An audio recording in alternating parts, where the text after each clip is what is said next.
Hello and welcome to The World Today on CGTN. I'm Natalie Wong in Beijing.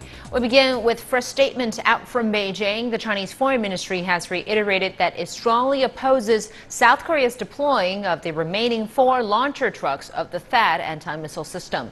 China says such action could escalate tensions. China's announcement comes after South Korea and the U.S. decided to continue deploying the THAAD system after the latest intercontinental missile test conducted by the DPRK.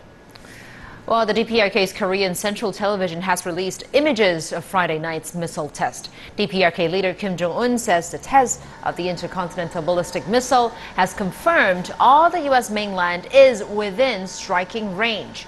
Kim says the test demonstrates DPRK's ability to launch at any place and time. The launch comes after Seoul's recent offer for dialogue with its northern neighbor and the international community's move to toughen sanctions on the DPRK. This is the second ICBM test that the DPRK has conducted in July alone.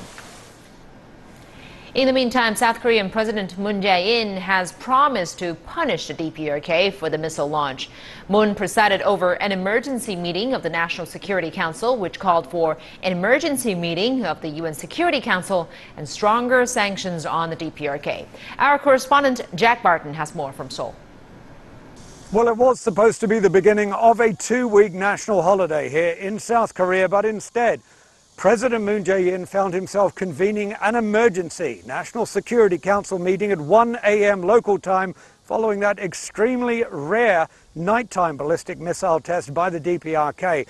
At the end of that meeting, he called for the United Nations Security Council to gather and to issue tougher sanctions. And he indicated in a statement from the Presidential Blue House that if that does not happen, that South Korea might go it alone, issuing unilateral sanctions. But he also said there could be a potential deployment of more U.S. troops to South Korea. And he also called for the THAAD anti-missile system to now be fast-tracked. He had initially postponed it. Now it's going to be fast-tracked. And he said more THAAD systems could potentially be deployed. We also had a very tough statement from the Justice Chief here, calling for a much tougher response to the DPRK in the wake of this latest test.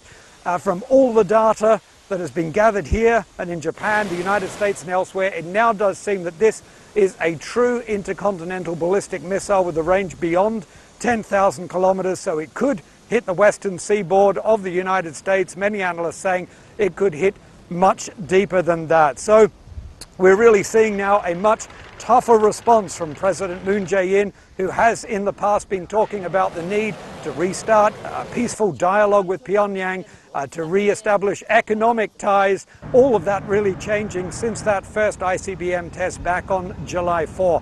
But now this seems to be a weapon of much greater scope. The rhetoric we're hearing out of South Korea shifting. In fact, some of the defense talk we're hearing is tougher than the previous 2 conservative governments that were here. So this is very much a different tone in the wake of this test that is really seen not just here but across the region as a game changer. Jack Barton, CGTN, Seoul.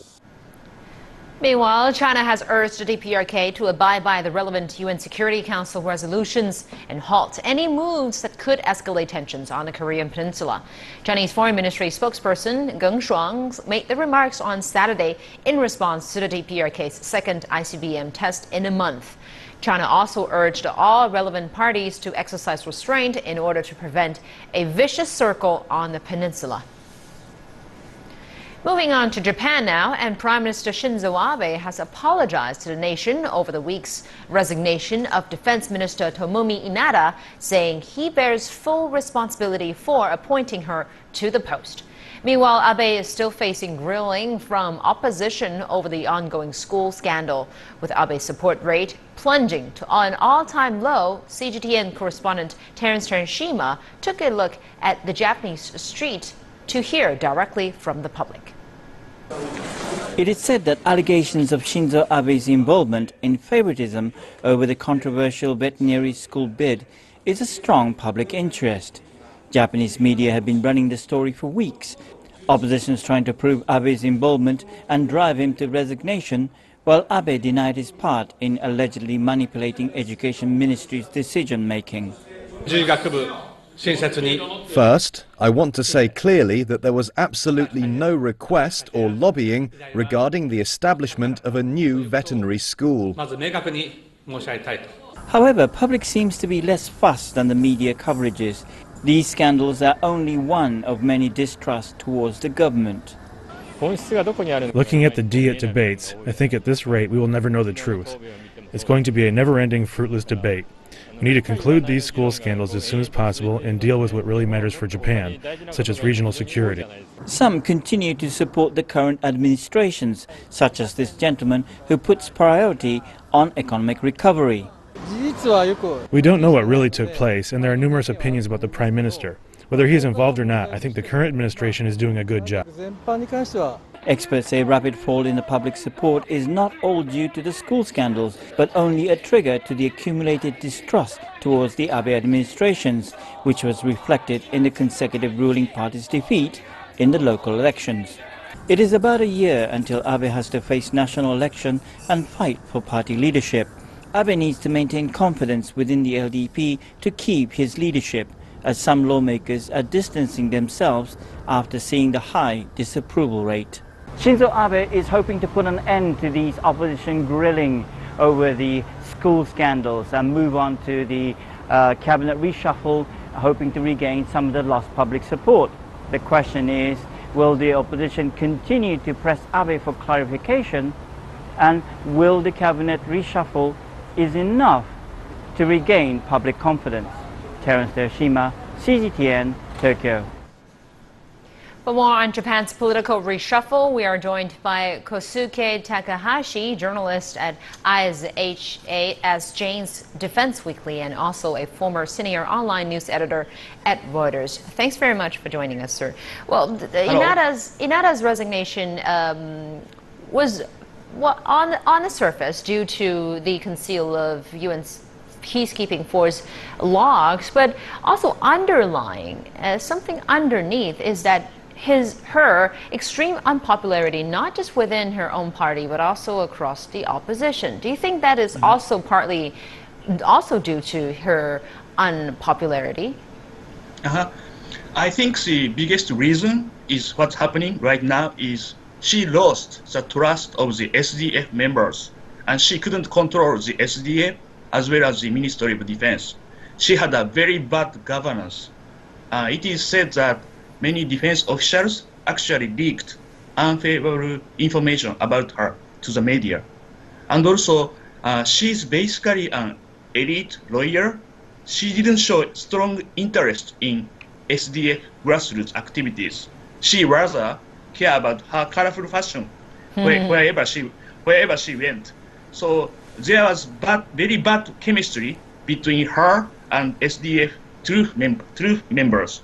And if she has enough popularity and got enough trust from SDF members, she could surely survive.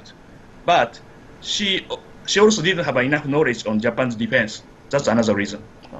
Despite this unpopularity, she was one of the most hawkish members of Shinzo Abe's administration. But with her resignation, will Abe's foreign policy soften?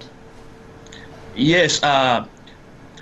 Her resignation already delivered a strong blow to Abe administration. As your TV program mentioned, his approval rating, Abe's administration's approval rating, fell to the record low. And then Abe planned to reshuffle his cabinet on August 3rd. And also, this scandal represents very Japan's serious, long-standing problem. That's constitutional problem. Defense Ministry appeared to intentionally hide the logs which clearly mentioned heavy combat in South Sudan. Japanese Pacific Constitution maintains an exclusively defense-oriented policy and then prohibits SDF from going to such a combat zone. So there was a big contradiction between what's happening and also what the Constitution says. And then Abe is now trying to change the Constitution, right? But this scandal will stop from Abe changing Constitution. That's probably some of the good side of this news. Thank you very much. That was welcome. Kosuke Takahashi, journalist at IHS Jane's Defense Weekly. Appreciate it. You're watching The World Today on CGTN. Stay with us.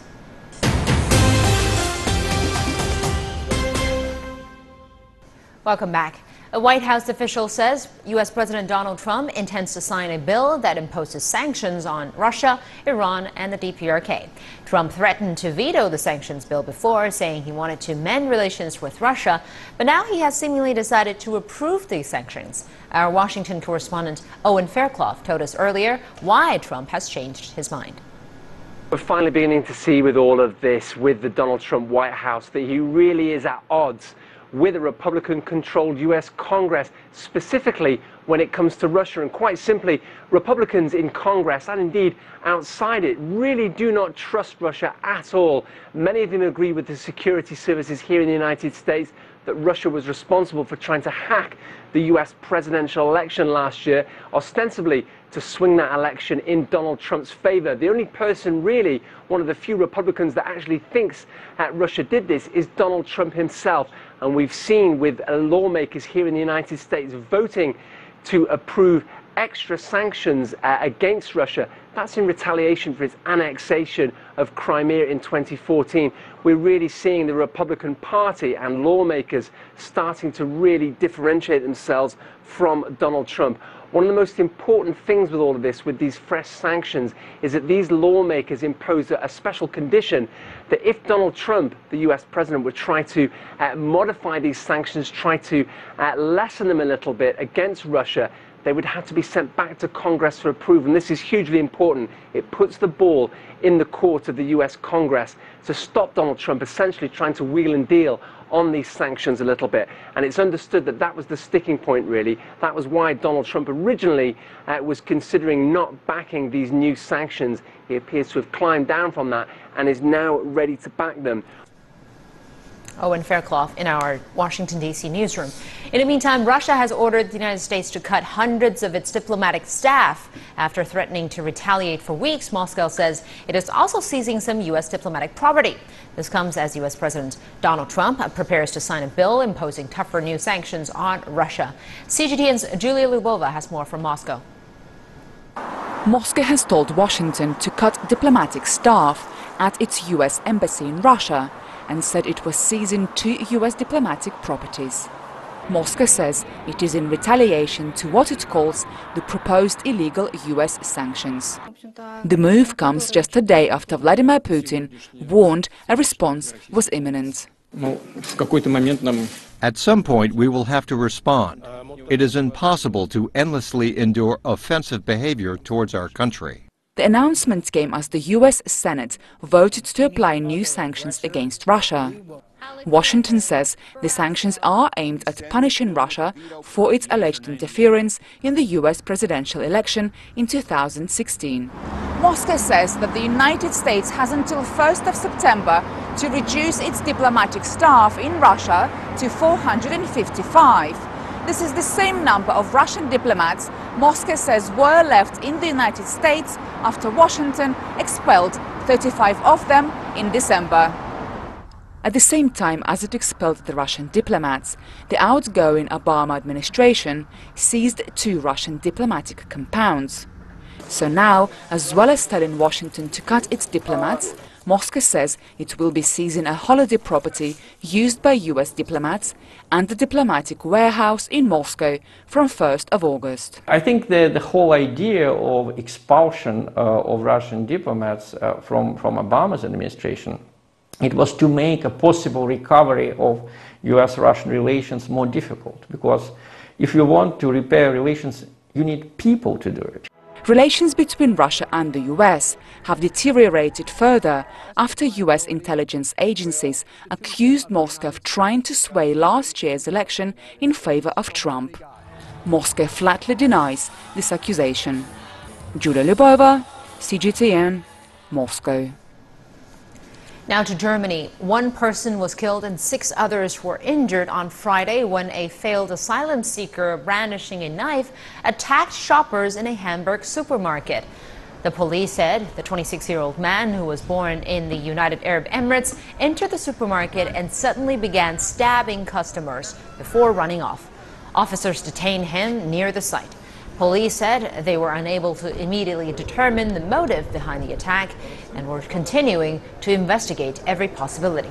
Mayor Olaf Scholz said the attack had been motivated by hate, but he stopped short of declaring it is a terrorist incident. Relative calm returned to Jerusalem on Friday after nearly 2 weeks of violent clashes between Muslim worshippers and Israeli police. Violence erupted over Israel's decision to install screening devices at a shrine sacred to both Jews and Muslims. Minor clashes also broke out between Palestinians and Israeli soldiers in the West Bank, with one Palestinian shot dead after attempting to knife the soldiers. CGTN's Stephanie Fried has more from Jerusalem. In the lead-up to Friday prayers at Jerusalem's Al-Aqsa Mosque, Israel's police were on high alert, anticipating more of the same violence that has gripped Jerusalem for nearly 2 weeks. The violence, a response to Israel-installed screening devices at Al-Aqsa's entrance, turned deadly, prompting world leaders to pressure Israel into removing the devices placed there after Israeli police officers were shot dead nearby by Arab attackers. The screeners were dismantled earlier in the week, but clashes continued. Anticipating violence, Israel's police barred men under 50 from entering the mosque area to pray. This entrance gate behind me, this is where just beyond here the metal detectors had been, but they've been taken down. So the question that people are asking is, what's the problem? Why are people still angry? Why are they protesting? The lingering issues, say locals, are questions of Jerusalem's sovereignty and Israeli occupation. Where does it look like freedom with all the weapons that they have on them? Like, how is that freedom? They can shoot you any second. They could throw at you tear gas any second. They're choosing deliberately to be here and to make us angry. If there's no soldiers here, what would happen? Everyone would go peacefully. Peaceful is a relative term. Calm is about the best the sides can hope to achieve in a climate dominated by mutual distrust. Stephanie Fried, CGTN, Jerusalem. Like we briefly mentioned earlier, an Israeli army says its security forces have shot dead a Palestinian when he tried to stab Israeli soldiers. Friday's incident occurred at a junction near an Israeli settlement in the occupied West Bank. No soldiers were reportedly wounded, and the Hamas movement, which controls the Gaza Strip, says Israeli troops have shot dead a Palestinian teenager and wounded 7 others during clashes near the border fence. The violence was triggered when Israel banned Muslim men under age 50 from entering the Al-Aqsa Mosque. Pakistani Prime Minister Nawaz Sharif has resigned hours after the country's Supreme Court disqualified him over corruption claims against his family. Sharif's ruling Pakistan Muslim League Nawaz Party is expected to name an interim prime minister until elections next year. The court also dismissed Finance Minister Ishaq Dar, one of Sharif's closest allies. The Prime Minister's office said in a statement that Sharif has stepped down despite having serious reservations about the judicial process. Welcome back. China's total defense budget for 2017 is to surpass 1 trillion yuan for the first time, and that's about 150 billion US dollars. But this will also mark the 3rd consecutive year of decline in the defense spending growth rate. Ahead of the announcement, CGTN reporter Han Bin interviewed senior military experts, and they believe the total amount marks a new stage of the army modernization. For the biggest army in the world, China's defense spending has been the world's 2nd biggest. But the per capita is only a fraction of that of other nations. NBC Deputy Chen Zhou believes China's defense budget increase is better coordinated with its economic growth. The moderate increase is to deal with rising security challenges. The missions and tasks of the Army have greatly changed, and so have its strategic priorities. New challenges are coming from all dimensions: land, sea, air, cyber, and space. China feels increasing strategic pressure. The security factors make it necessary to raise the budget. Besides, there's been a growing need to protect China's overseas interests.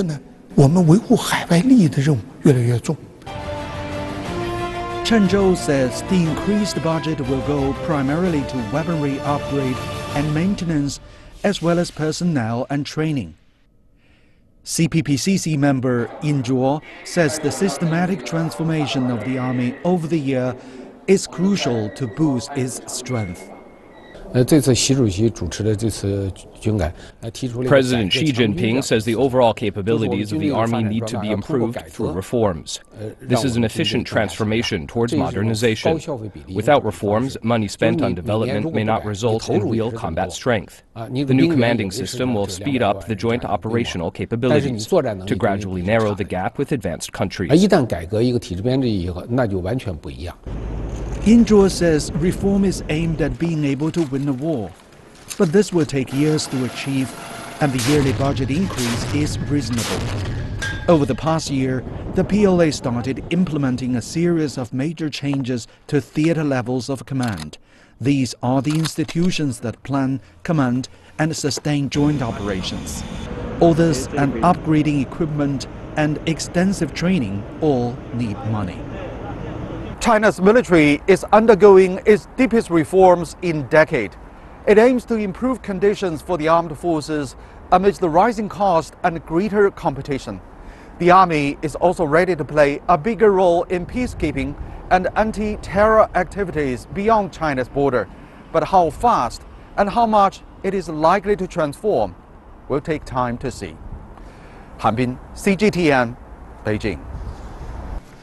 And like we said, China, the world's second largest economy, says it will increase military spending by about 7% in 2017. That's the lowest increase in 7 years. Well, this figure is second only to the U.S., which has a military spending budget of more than $500 billion. The announcement marks the second consecutive change of our defense spending in recent years just gave a strong signal that China's military expenditure has already returned to the rational track. And if you look at the recent 20 years, there was a period of time for the sharp increase of our defense spending. And two reasons. First, I think China initiated this open up reform from late 1970s, and there were at least about 10 years. The central government adopted policy to concentrate all its effort to the economic and social development of China, and actually the sharp increase during the past several years just compensation for the suspension of the military modernization. And second, I think in 1990s we witnessed some big event. For example, the Gulf War. The United States and its allies widely used the high tech, especially the information technology, and completely changed the warfare feature. And also the separatist movement in Taiwan. Chen Shui-bian, after he took office as the local leader, he adopted a separated movement. And also another big event is the bombardment of our embassy in Belgrade, Yugoslavia, by NATO bombers. So I think all these big events gave a very deep impact on the decision makers of China, that China should have a strong military and in dealing with the defense challenge, and also to maintain the stability of the country. With those remarks, we wrap up this edition of The World Today on CGTN. I'm Natalie Wong in Beijing. Coming up next is The Heat. Stay with us.